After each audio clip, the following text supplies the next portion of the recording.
Hi, my name is Avery Kirstein, and I completed my senior internship at the Bright House of spring 2022.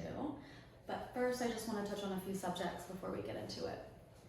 An estimated 40% of women in America have encountered some form of sexual violence. According to the CDC, 1 in 3 female rape victims experienced it for the first time between 11 and 17. And the scary statistic is that 1 in 8 reported that it occurred before the age of 10. The second statistic is 1 in 3 women and nearly 1 in 4 men have experienced sexual violence involving physical contact throughout their life. 1 in 5 women and an estimated 1 in 38 men have experienced completed or attempted rape, and in 1 in 14 men was made to penetrate someone, completed or attempted. So what can we do to combat these crimes? We can support the victims. We can advocate, support, maybe donate to organizations that provide services to victims of sexual violence. Become aware that sexual violence does not exclusively present itself to women alone.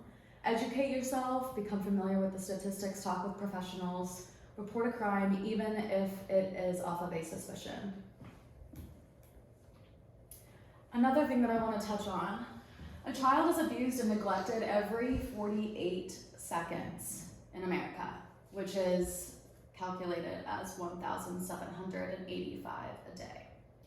At least 1 in 7 children, according to the CDC, have experienced child abuse or neglect in the past year in the United States. And this is definitely underestimated because of the fact that reports go so underreported, especially when it comes to children and child abuse cases. And again, what things can we do to combat these crimes? We can teach children their rights, and I believe that that is the first thing that a parent should do. Report a crime again, even if it's from a suspicious standpoint. Be cognizant of the signs such as changes in behavior or lack of supervision, frequent school absences, sudden onset fears that historically were not regularly occurring, poor hygiene and or physical changes such as abnormal weight gain or loss, unexplained sore throat, genital discomfort, or vomiting. So my site location this semester for my internship was at the Bright House located in Milledgeville, Georgia. Our mission and vision here: the Southern Crescent Sexual Assault and Child Advocacy Center and the Bright House provide a collaborative, coordinated community response to reduce the incidence of child maltreatment and sexual violence through prevention, intervention, and education.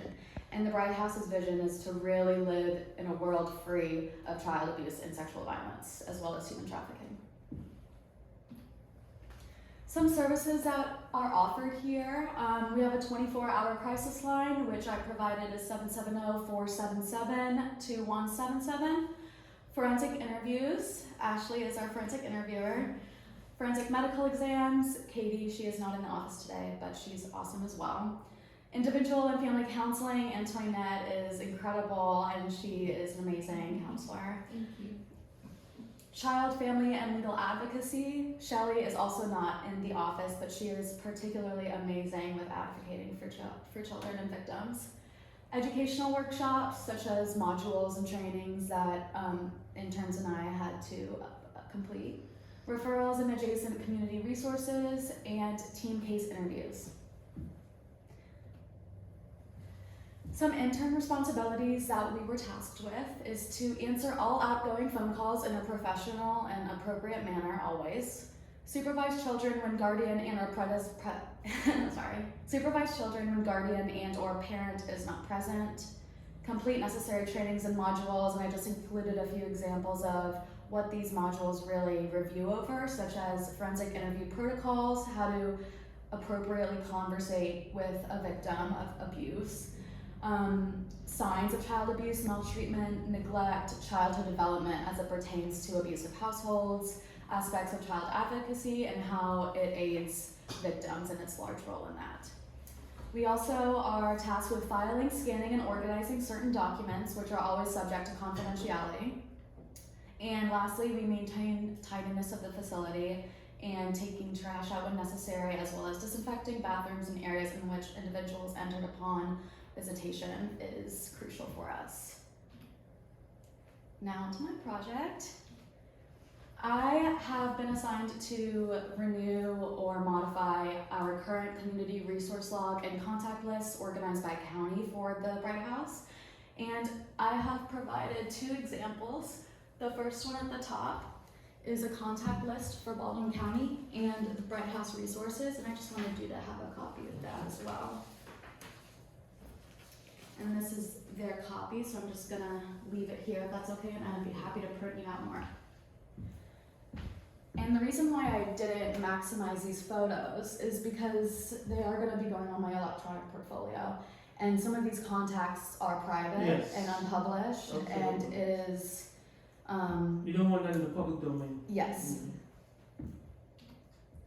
Materials I utilized to complete is documented template, which was received from the Stratus Health Community Resource Directory, which I found quite helpful, and also prior 2020 to 2021 records, because I needed to start from the original contact list and build my way up in case anything such as addresses, phone numbers, or emails were changed. Features of this process. So again, I was responsible for contacting all listed that were in previous resource records. I confirmed present phone numbers, emails, and addresses. A lot of them are not published, especially if they're nonprofit organizations. Separate contacts by county, or separate contacts by county, services, departments, and systems. And this is in the organizational aspect is the Sheriff's Department, Adult Protective Services, County Police Department, Defense Attorney's Office, county school systems, officials from the Division of Family and Children's Services, and members of GBI. The importance of having a community resource log and contact lists, they need readily access to certain partners, departments, adjoining facilities, and other entities for the purpose of maintaining valuable relationships that correspond with a similar mission or vision. It helps with assisting in shared cases on all levels, federal, state, and local, and collaboration in terms of social relations playing a very large role in determining how, when, and where the victim's needs will be met. Importance continued. Some of the Bright House's partnerships include, but are not limited to, GBI, Adult Protective Services, Department of Family and Children's Services, as well as the DA's office. And all entities listed above serve as a tool for combating alleged perpetrators, gathering potential evidence, and examining cases on every level. Additionally, corresponding with such entities allows the Bright House to effectively provide necessary services for victims, as well as maintaining steady communication, receiving prompt notice of any internal or external changes to a proposed case, and a smoother legal process for the victims.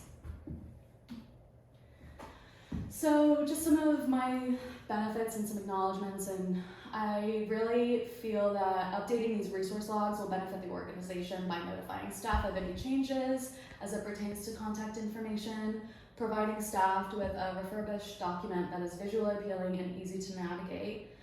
And the second is, for me, I feel as though creating this new log has aided me in professional skills when I have contacted facilities or entities, and just personable skills when I'm communicating with them on the phone.